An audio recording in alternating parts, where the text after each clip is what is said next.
अरे कोई कैमरा ले गया क्या वहां से उठा के?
Yes.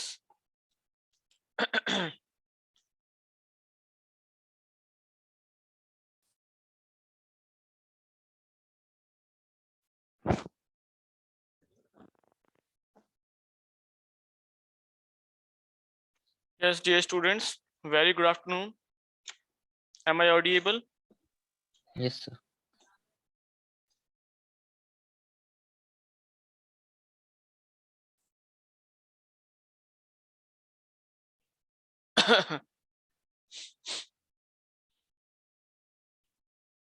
So in our last class, we discussed about the different type of vibrations, the basic terminology.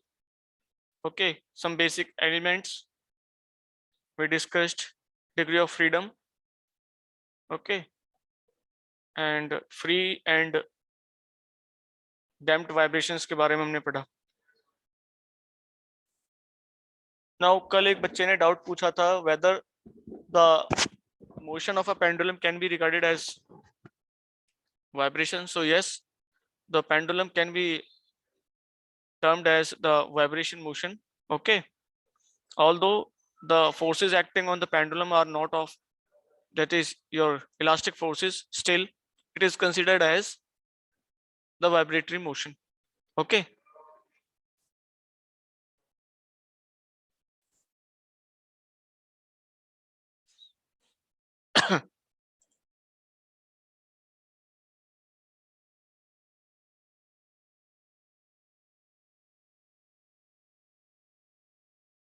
ये हम पढ़ चुके थे, ठीक है.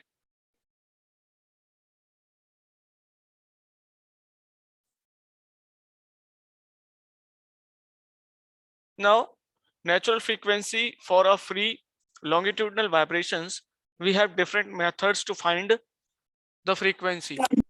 Okay. फॉर दैट सबसे पहला आपका इक्विलिब्रियम मेथड है।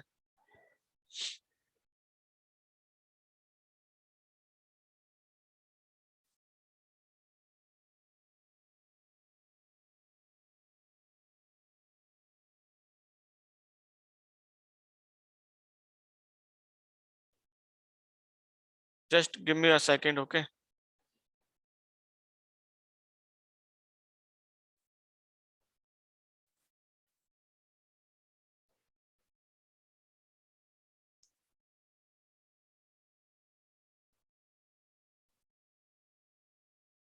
सारे बच्चों ने टेस्ट दे दिया, सबमिट कर दिया टेस्ट? No, sir. क्यों नहीं किया आपने? कर दिया सर, कर दिया। जिसने कर नहीं दिया, किया है वो कर दो टेस्ट सबमिट, ओके? शाम तक कर देना। Okay, sir. After this class you can submit. It's a very easy test.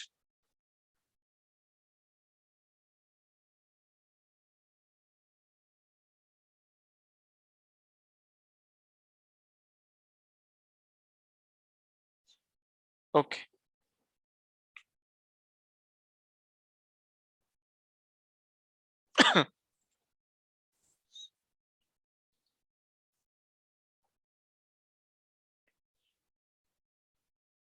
सो मैं आपको थ्योरेटिक पढ़ाता हूँ इसकी। यहाँ पे देखिए, suppose this is a spring, okay, in इस इनिशियल पोजीशन, कोई इस पे मास नहीं लटका हुआ, कुछ नीचे या कुछ नहीं। This is a massless spring. Assume किया है हमने दिस इज अ मासलेस, ठीक है? मासलेस है, इसका मतलब m इज इक्वल टू 0 है। तो मुझे बताओ इस पे कोई रिस्टोरिंग फोर्स होगा अपवर्ड डायरेक्शन में या डाउनवर्ड डायरेक्शन में? कोई फोर्स एक्ट करेगी? नहीं करेगी, ओके? नाउ सपोज स्प्रिंग के ऊपर हमने एक वेट लगा दिया,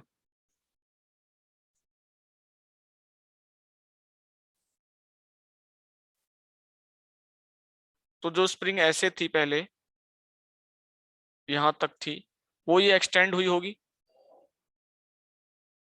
वेट लगाने से? यस और no? Yes, sir. This is suppose xi।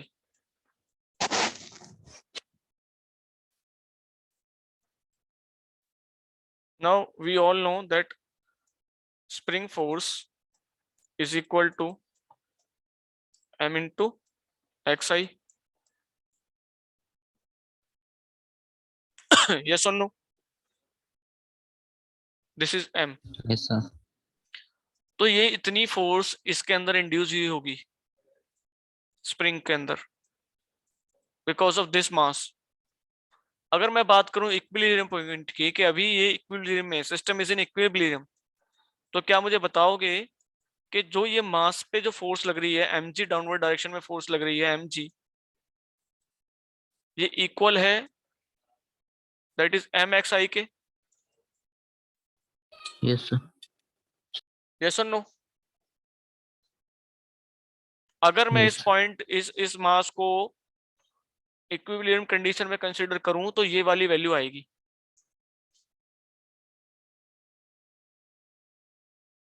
देखो ये वाली कंडीशन, यही है। ठीक है, अब मैंने क्या किया, मैंने इस मास को थोड़ा सा नीचे खींचा, थोड़ा सा पुल किया, इसका मतलब मैंने इसको कुछ फोर्स लगाई होगी इस डायरेक्शन में, तब मैं इसको पुल कर रहा हूं तो फोर्स एक्सटर्नल लगी होगी, कुछ एफ एक्सटर्नल लगी होगी, नहीं लगी होगी? Yes, sir. अब इसी फोर्स एक्सटर्नल की वजह से इसके अंदर कोई मास इनटू एक्सेलरेशन रिड्यूस हुआ होगा। As per the second law क्या कहता है कि जब भी आपका फोर्स लगेगा there will be an acceleration of a mass. So definitely अगर इसको हमने कोई फोर्स दिया है external, then it will have induced an acceleration in this body। अगर इसमें एक्सेलरेशन आया है तो इसका मोशन हुआ होगा, इसका मतलब ये स्प्रिंग जितनी थी ये उससे और ज्यादा डिफ्लेक्ट हुई होगी। अब स्प्रिंग यहां से ऐसे होके यहां पहुंच गई है। नाउ इसका एडिशनल जो डिस्प्लेसमेंट है this is x. Now the total displacement जो हुआ स्प्रिंग का that is x plus x आई।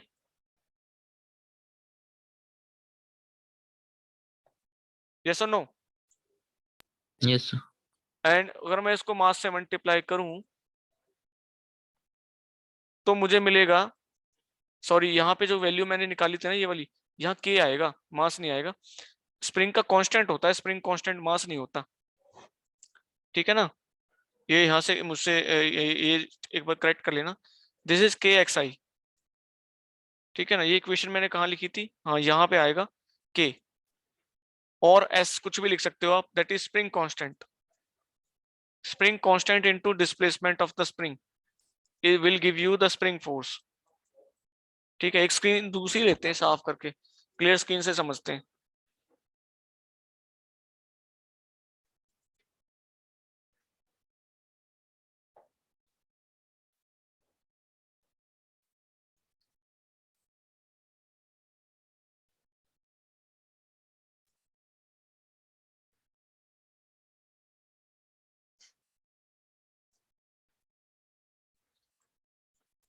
अरे सर इसका तो कोई क्या,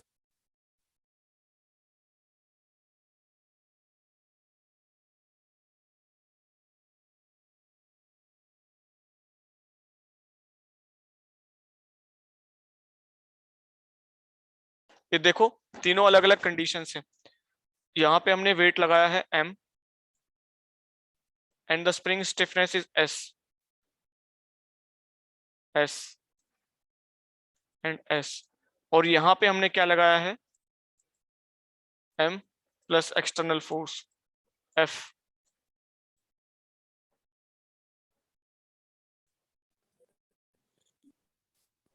ठीक है, नाउ देखो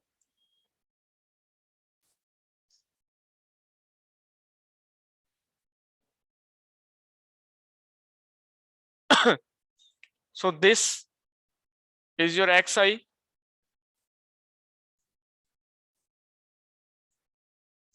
this is your x।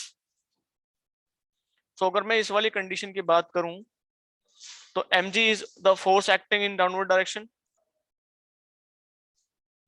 mg is equal to s into xi। yes or no? और इस वाली की Yes, बात sir. करूं तो mg plus ma is equal to sxi plus sx।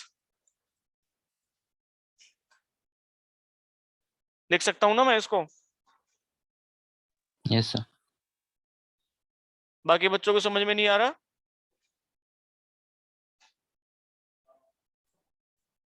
आ गया सर। आ रहा है सर। ओके, सो अभी हम अपने पॉइंट पे चलते हैं सीधा। बेसिक्स मैंने बताया आपको। So the vibration in which there is a no kinetic friction at all and as well as there is no external force after the initial release. लेके कौन गया है?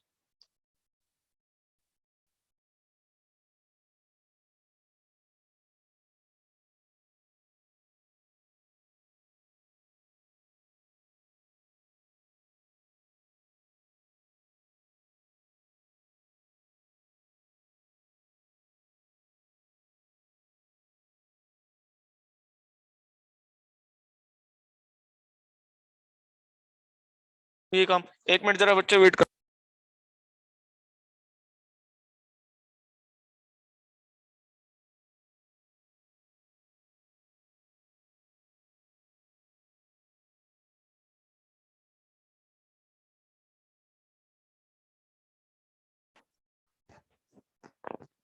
Yes, the vibration in which there is no kinetic friction at all, as well as there is no external force after the initial release of the system, are known as natural vibrations। तो natural vibrations निकालने के लिए हमारे पास system क्या है? That x displacement किया, you know that the mg will cancel out, mg is sir equal to screen पे SXI. Show हो नहीं रही है, हाँ स्क्रीन शो नहीं हो रही है। Okay okay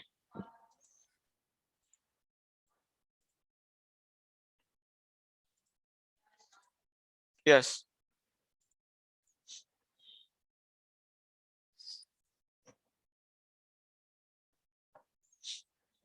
mg is equal to SXI. Okay so मैं अगर इक्वेशन बनाऊं जो सी मैंने अभी लास्ट में इक्वेशन बनाई थी, that is mg plus ma is equal to SXI plus XX.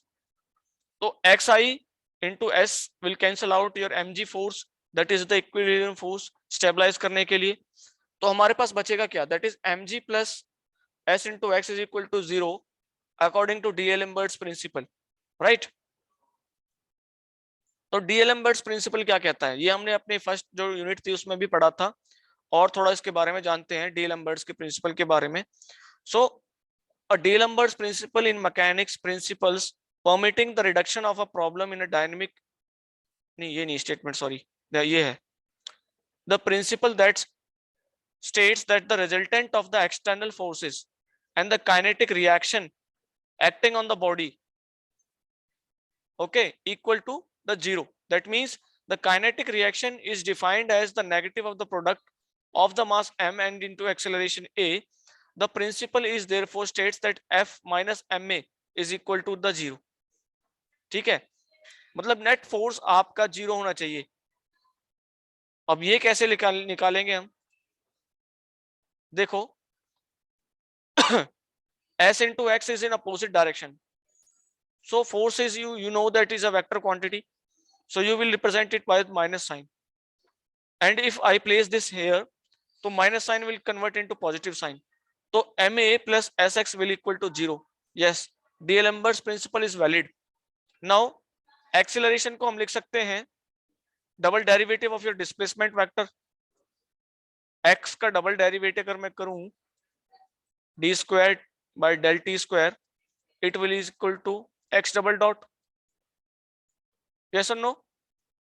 Yes, sir. So I can write this equation like this, that is mx double dot plus sx is equal to 0, and मैं s m को यहाँ से common लेता हूँ, तो I will get that x double dot plus s by m is equal into x is equal to the 0. So this is the equation for the natural vibrating system. अब now आपने पढ़ा होगा that is del square y upon del x square plus dy is equal to 0. This is the format of differential equation. Differential equations आपने पढ़ी होंगी 11th 12th में. Differential equations जब हमारे पास इस फॉर्मेट में इक्वेशन होती है, then we have certain formulas for finding out the solution of this problem. तो इसके हमारे पास दो रूट्स आएंगे, that is alpha 1 and alpha 2, and we have to place them in a value that is x is equal to a1 e raised to the power alpha t plus b e raised to the power alpha 2 t. इस तरह से हम इसको solve करते हैं. You can refer the mathematics books of 11th 12th for differential equations. तो जब हम इसको differential equation से इनका solution find out करेंगे, then the solution will be x is equal to r sin omega t plus phi. तो omega here, this is sorry omega नहीं, ये अभी बाद में बताएंगे, omega तो अभी मैंने बोल दिया पहले, लेकिन बोलते omega ही इसको, under root s by m, right? ये आपका solution मिलेगा. Now we have a equation for vibrating system. Vibrating system के लिए हमारे पास equation होती है, that is y is equal to a sin omega t plus phi. Now if we draw the analogy with this equation, so a here represent the amplitude of the vibration, or you can say the maximum magnitude जिससे आपका जो body है अपनी mean position से जा रहा है, that is amplitude. Okay, so this is amplitude. सो जब ए से हम एम्पलीट्यूड कर रहे हैं, तो इसका मतलब यहाँ आर जो वैल्यू है, that is representing the magnitude of, और you can say the amplitude of vibration. Now omega T here here we have under root s by m. That means this is the frequency. Omega will be equal to under root s by m for a naturally vibrating system, right? And phi is the phase difference. So हमारा इनसे analogy develop की, तो we will get the frequency of a naturally vibrating system, that is omega n, that is natural frequency, n denoting the natural frequency is equal to under root s by m, where s is the stiffness and m is the mass.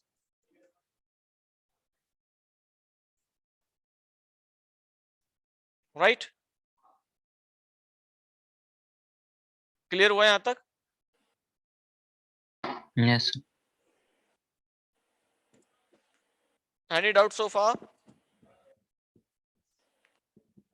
Now time period के लिए हमारे पास होता है that is 2 pi by omega n. You can find out the time period for the oscillations, and similarly frequency is 1 upon t, so we will get omega n by 2 pi, and the unit will be hertz, and time period के लिए आपकी जो units हैं that is seconds, and omega n that is radian per second. Okay,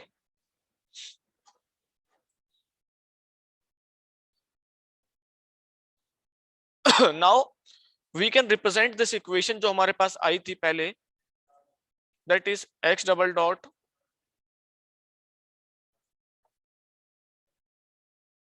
plus omega n square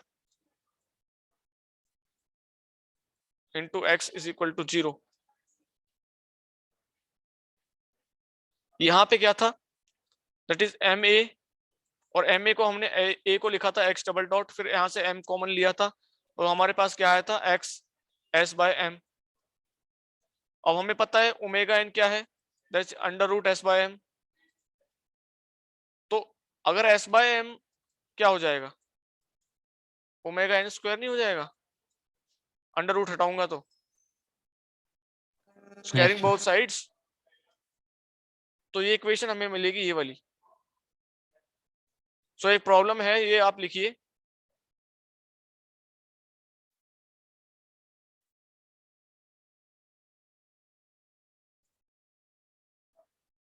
this is the equation, और ये problem है 5x double dot plus 3x is equal to 0.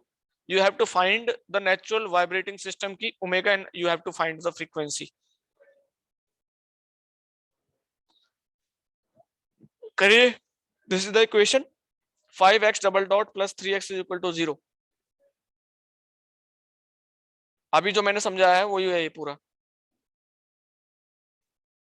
Gate examination में सीधा omega N x question पूछता है, ऐसे आपको दे देगा इक्वेशन.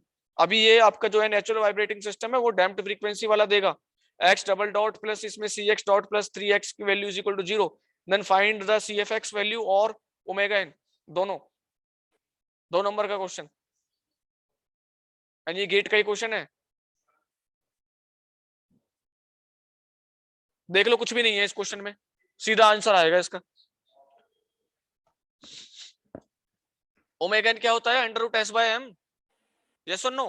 तो x का कोफिशिएंट हो गया है या 5, ये x का कोफिशिएंट जो है that is your s, and x double dot का जो कोफिशिएंट है दैट इज m. यस और नो? अरे उसको इक्वेशन से कंपेयर करो ना, इसको ये वाली इक्वेशन से,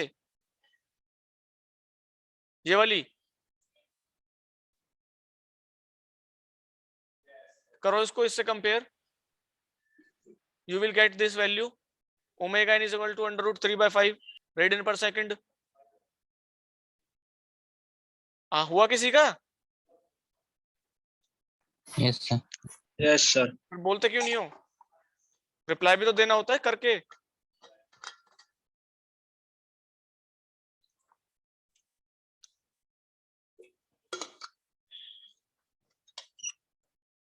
राइट.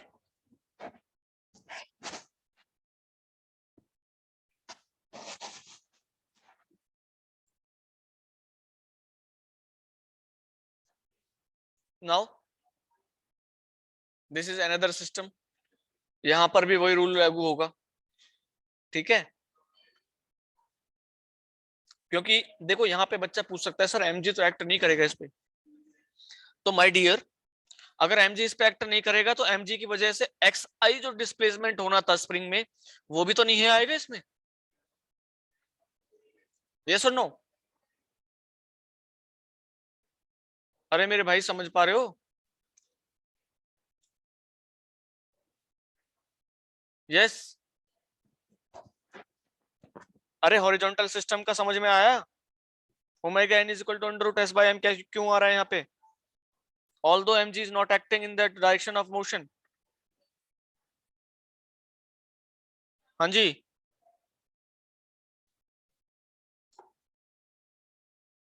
यस। मजाक चल रहा है क्या यहाँ पे?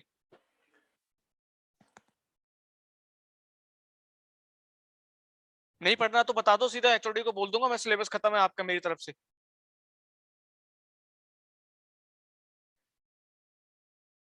एक तो इतनी प्रॉब्लम होती है ऑनलाइन क्लासेस लेने में ही, ऊपर से रिप्लाई नहीं करते हो आप।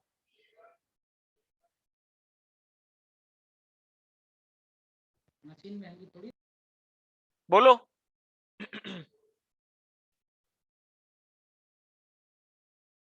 Yes Ashutosh. Ashutosh Yes, sir. बोलते क्यों नहीं भाई? अमन, अमन कुशवाहा, अमन सिंह,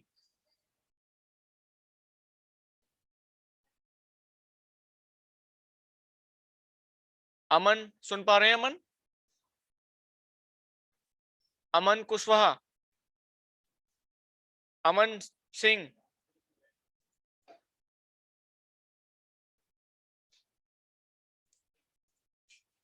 ठीक है, जिसको नहीं पढ़ना वो जाओ बाहर। Why are you wasting my time? और बोलो किसको जाना है?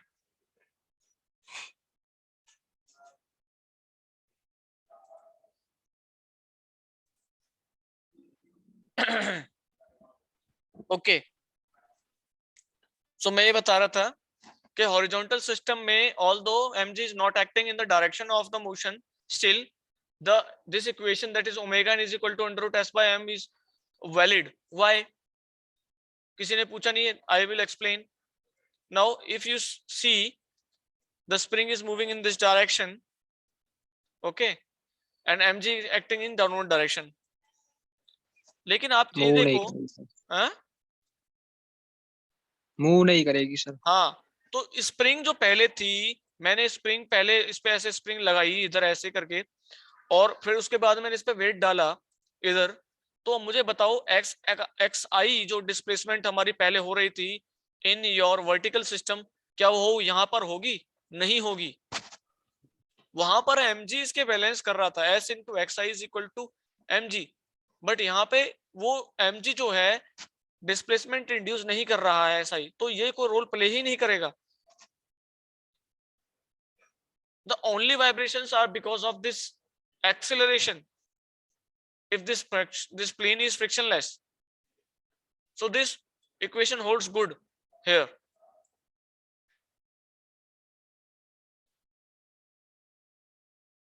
Right? Now yes sir. Inclined plane पे देखो, यहां पर आपका mg sin थीटा की वैल्यू होगी जो SXI को मेंटेन करेगी, लेकिन उसके बाद जो हमने एक्सटर्नल फोर्स लगाई है इंड्यूस तो वही कर रही है ना वाइब्रेशंस। यस और नो? तो ओमेगा एन क्या हो जाएगा? Under root S by M ही रहेगा यहाँ पे भी। नाउ कॉम्बिनेशन ऑफ स्प्रिंग्स की अगर मैं बात करूं,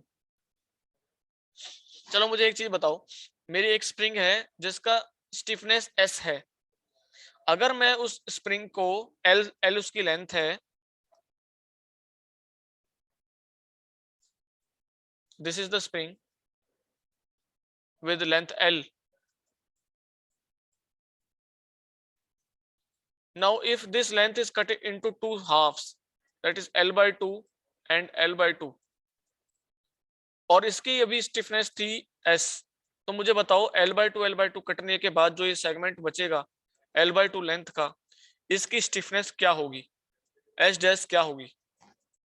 ऑप्शंस हैं आपके पास, S by 2, 2S, 4S और 0।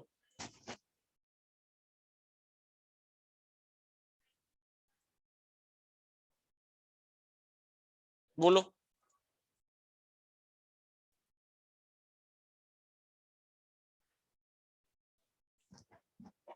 इसकी स्टिफनेस डबल हो जाएगी, 2s हो जाएगी। Okay, so this is the right answer. अब देखते हैं देखो, आपने इसको याद करने का तरीका देखो, जो हम पैरेलल कॉम्बिनेशन ऑफ रजिस्टर्स पढ़ते थे और सीरीज कॉम्बिनेशन ऑफ रजिस्टर्स पढ़ते थे अपने इलेक्ट्रिकल में, ठीक है, फिजिक्स में पढ़ते हैं ना, उसका इसमें अपोजिट है। जब हमारे पास पैरेलल होता था तो हम रेजिस्टेंस को डायरेक्ट जोड़ते थे, R1 resultant is equal to R1 plus R2 plus R3 plus R4, ऐसे करते थे, कैसे नहीं करते थे। और पैरेलल में Yes, sir. होते थे तो हम करते थे, कैसे करते थे पैरेलल में, 1/R1 हाँ, प्लस 1 तो उसका यहाँ पे अपोजिट है। देखो यहाँ पे दो हमारी स्प्रिंग्स लगी हुई हैं, S1 and S2, these are in series. So series का जो हमारे पास रिजल्टेंट आएगा कि इन दो स्प्रिंग्स का रिजल्टेंट स्टिफनेस कितनी होगी, क्योंकि हमारे फॉर्मूला में जो है वैल्यू S की वैल्यू हमें रिजल्टेंट डालनी पड़ेगी, because mass is not hanging with this spring only, और ना ही स्प्रिंग पे, इन दोनों स्प्रिंग्स पे हैंगे। तो दोनों की जो नेट होगा सिस्टम का स्टिफनेस, वो हम यहाँ पे रखनी है, सिस्टम की स्टिफनेस यहाँ पे हमें रखनी है। सो 1/S equivalent will be 1/S1 plus 1/S2, right. अगर मैं इसको S और S मानूं तो वैल्यूज बताओ कितनी आएगी, बोलो। ये भी S, 1/S, S1 1/S, S2 equal, हाँ, मतलब इस 1/S1 प्लस मिलेगा। 1/S1, तो कितनी वैल्यू आ गई,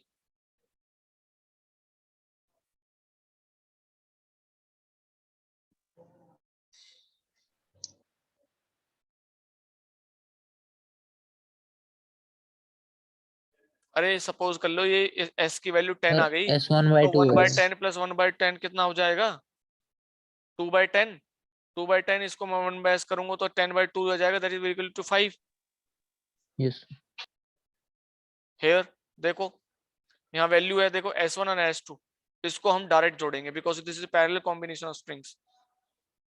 और इस कॉम्बिनेशन को हम इस तरह से भी ड्रॉ कर सकते हैं कि मास हम बीच में लगा दें, ऐसा कॉम्बिनेशन। ऐसे अगर मैं बोलूं ये मास यहाँ पे लगा हुआ है, तो ये भी कॉम्बिनेशन सही है, इसको ऐसे रिप्रेजेंट किया जा सकता है। और कई बार क्वेश्चन ऐसा भी आया है कि इसको ऐसे करके दिया गया है कॉम्पिटिटिव एग्जामिनेशंस में, बच्चा कंफ्यूज हो जाता है कि ये पैरेलल कॉम्बिनेशन है क्या, पर वो देखता नहीं है कि ये नीचे वाली सपोर्ट भी फिक्स है और यहाँ भी फिक्स है, that is this is parallel combination, right. So इसके लिए total stiffness will be S1 plus S2, so omega is equal to under root S by M, right. ये वाइब्रेशन के लिए गणेश जी फॉर्मूला है, इसको प्रणाम कीजिए, इसको याद रखिए, राइट। पूरी वाइब्रेशन में जैसे जायरोस्कोप में हमने पूरे जायरोस्कोप में एक ही फॉर्मूला पढ़ा, that is I omega omega P, that is the couple acting because of the gyroscopic reactive forces on any body. Similarly यहाँ पे भी ओमेगा n is equal to under root S by M, Rayleigh's method भी आएगा उसमें, देखना आप, this delta by G under root. Simple method है कि आपको अगर कोई बीम है यहाँ पे तो आपको स्टिफनेस निकाल सकते हो, बट बीम की डिफ्लेक्शन है और उस डिफ्लेक्शन की वजह से आपकी जो फ्रीक्वेंसी इंड्यूस हो रही है उस बीम के अंदर, how will you find out. तो उसके लिए आपको एक छोटा सा पार्ट जो है ना डिफ्लेक्शन ऑफ बीम्स का, वो आपको वहां पे वैल्यू याद रखनी पड़ेगी, that is PL³ by 3EI, जैसे डिफ्लेक्शन होता है फॉर कैंटिलीवर बीम, होता है ना deflection in cantilever beam, Yes, sir. Strength of materials में पढ़ा होगा।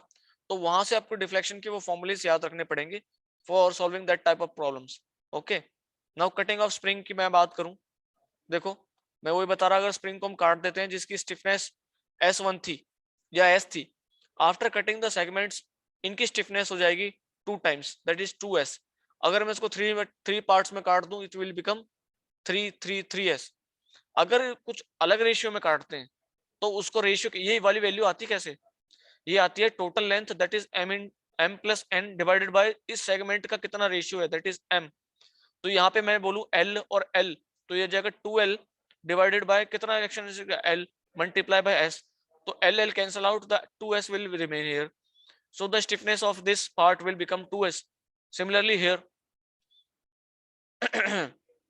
m plus n plus l कितना हो जाएगा 3 डिवाइडेड बाय इसकी लेंथ कितनी है 1 डिवाइडेड बाय हो जाएगा तो l value will cancel out we will have 3 into s the value will be 3s so this is the formula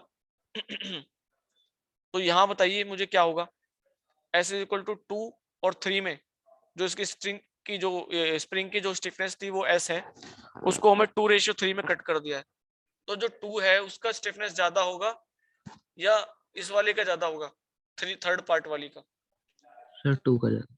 yes definitely तो 5/2 is 2.5 and 5/3 is less than 2.5 तो ये इसका स्टिफनेस ज्यादा है सो इस तरह से अगर क्वेश्चन आता है आपको कैसे स्ट्रिंग कट करके दे दे तो you can find it out easily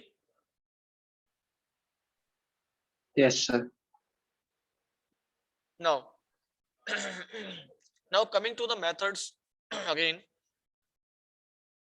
now energy method to find the vibrations so in natural vibrations kinetic energy is 0 and energy losses is also 0 because there is no friction or no resistance force तो total energy constant रहनी चाहिए system की यानी कि change in energy with respect to time must be equal to 0 ये del E by del T क्या represent करता है कि आपका energy change with respect to time is 0 so हम कैसे निकालेंगे आगे बढ़ो जी आगे now you know that energy stored in a spring is equal to half into k into x square and अगर कोई बॉडी मूव कर रही है तो उसका जो हमारे पास काइनेटिक एनर्जी का फॉर्मूला है that is half mv square तो टोटल एनर्जी अगर मैं सिस्टम की निकालूं that is half kx square plus half mv square is the total energy of the system and if I differentiate this system with respect to time तो I will get that is d 1/2 s into 2x into dx by dt plus half mv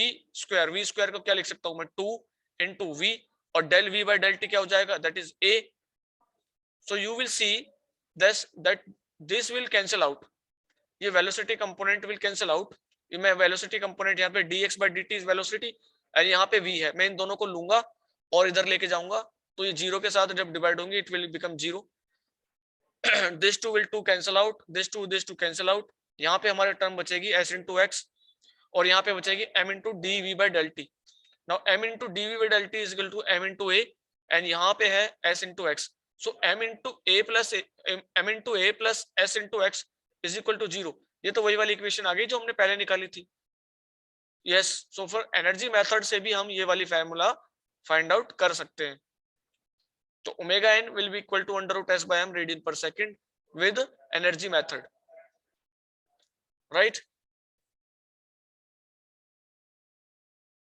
Yes, sir.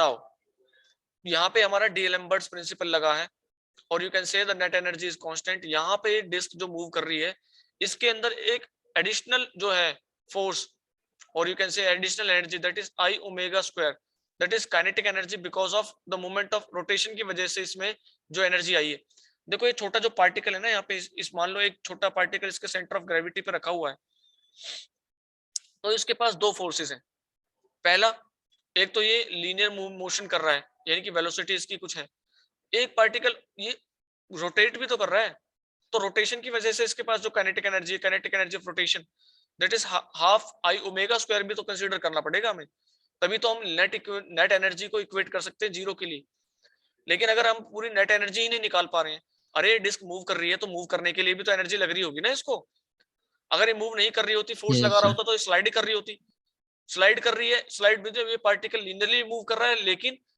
Rotation भी कर रहा है इसका मतलब rotation में भी कुछ ना कुछ एनर्जी गई होगी we have to consider that energy also so total energy will be equal to the spring energy that is half s that is stiffness of spring into the displacement square plus half mv square plus half I omega square so this is the net energy and we will equate this equal to 0 and if we are differentiated with respect to time because the net energy is conserved you are saying the system is frictionless there is no resistance force that means net energy is constant at the start of the system and end of the system तो जब इसको हम derive करेंगे differentiate करेंगे the what we get omega n is equal to s by m is 3 by m by 2 ये ऐसी value क्यों आ रही है? बिकॉज आई को we have converted in disc का जो मोमेंट ऑफ इनर्शिया है that is mr²/2. We have to convert it into in form of mass ना, इक्वेशंस हमें अगर फाइंड आउट करनी है तो, right? So these are the moment of inertias, you can write it down. Okay.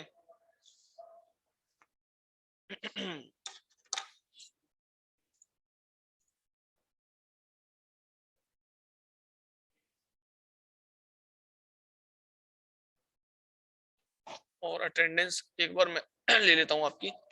That is Ashutosh Yadav एक तो है, Ashutosh Yadav, yes sir.